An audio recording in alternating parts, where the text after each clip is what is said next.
AI has often been regarded as a fantasy form of tech. People visualize it as robots, which isn't far from reality, as AI is a technology that enables computers to perform a variety of advanced functions that mirror the human thought process. So instead of robots playing chess against you, it looks more like this. But people are afraid of this form of technology, especially in education. When research was started at Dartmouth University in 1956, the journey up to it helping students cheat in class was largely unthought of because it never seemed possible to get that far. But as society developed with events like COVID locking down students into online learning and the implementation of tech into the modern life, educators took a variety of stances on the issue. This is Mr. Nesbitt, a government and law teacher at Green Level High School. Here's his opinion on AI in the educational space. Con. I know that it is perceived as a con more than it should be. If anything, it's another tool, right? On the pro side, it's the potential is huge. On the con side, we have to learn to figure out how to promote it as a tool. Other teachers around the country feel similarly, with 55% of a survey taken agreeing that AI has bettered educational outcomes. And there's good reason behind why it is a tool which the North Carolina Department of Public Instruction supports, claiming that AI can help teachers automate administrative tasks, help make lesson plans, teach digital literacy, and offer assistance to students outside of school. Carl Ryder, a CEO of Precision Lender, a company that applied technology to banks, claims that AI and human intelligence can merge together to do transformative things if students are taught now how to use AI in both ethical and positive ways. But there is another viewpoint which I believe Andrea Evans, an English teacher at Green Level High School, can convey very well. Would you say AI has been a pro or a con to education? You can elaborate on why. I would say overall it has been a con because even though this technology has, so many good purposes and it can do so many good things for us as a society as a whole, when you put that very, very powerful technology in the hands of like 14-year-old kids, it's obviously going to be very tempting to use it to just do the thing for you, we've never seen a technology before that could write your whole entire essay for you, and so then you don't have to practice those very important skills of writing and analysis and all of those things that we're trying to teach, especially when sometimes it's hard when you're younger to see the value in what you're learning. And so if AI is presenting you with a shortcut, I think it's very tempting to want to use that. Miss Evans isn't the only teacher with this viewpoint. Sarah Marin, a teacher from California, also claims that cheating by computing AI is rampant, especially among my disaffected seniors who are just waiting until graduation. She notes that if a student doesn't understand something within minutes, he's more likely to give up his own brain power and look for an alternative, whether it's through ChatGPT or asking for help. Surveys collected at Green Level shows that 72.7% of the surveyed population claims to have used an AI platform for a graded assignment, and that a total of 72.8% of students claim to use AI anywhere between sometimes to all the time. No one in the surveyed population claimed to never use AI. But it's not just the students' fault when it comes to AI and the lack of education on how to use it. Even Miss Evans can admit to this. Teachers need to learn more about how we can teach kids how to use it. You know what I mean? I personally don't know enough about how to use the technology in order to be effective at teaching students how to use it. And so that's something that I need to learn more of. Perhaps it's the generational difference that makes it so hard for teachers and students to come to an agreement and an understanding of how AI should work in a classroom. I've done this long enough to remember when, people started seeing phones in classrooms and freaking out that, oh, they can Google stuff, and even going back to like when Wikipedia was controversial.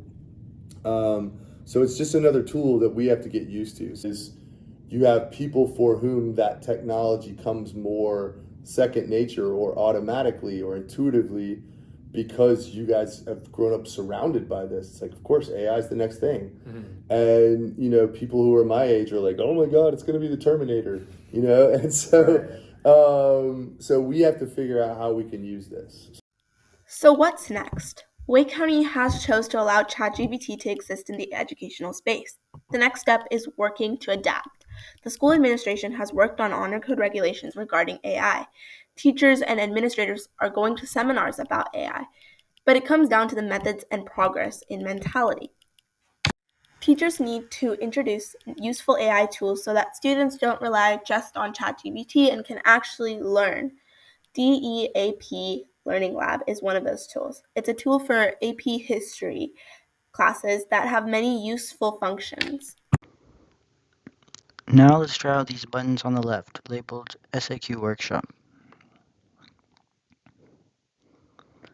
When we click on these buttons, we can see a general formula of how to write a SAQ on the right and different task boards and clues to look out for in the prompt.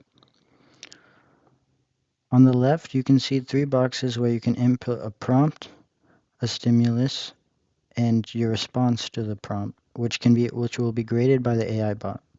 Let's try an example from the AP exam which I took in my freshman year. Now we can review the feedback the AI tool has given us.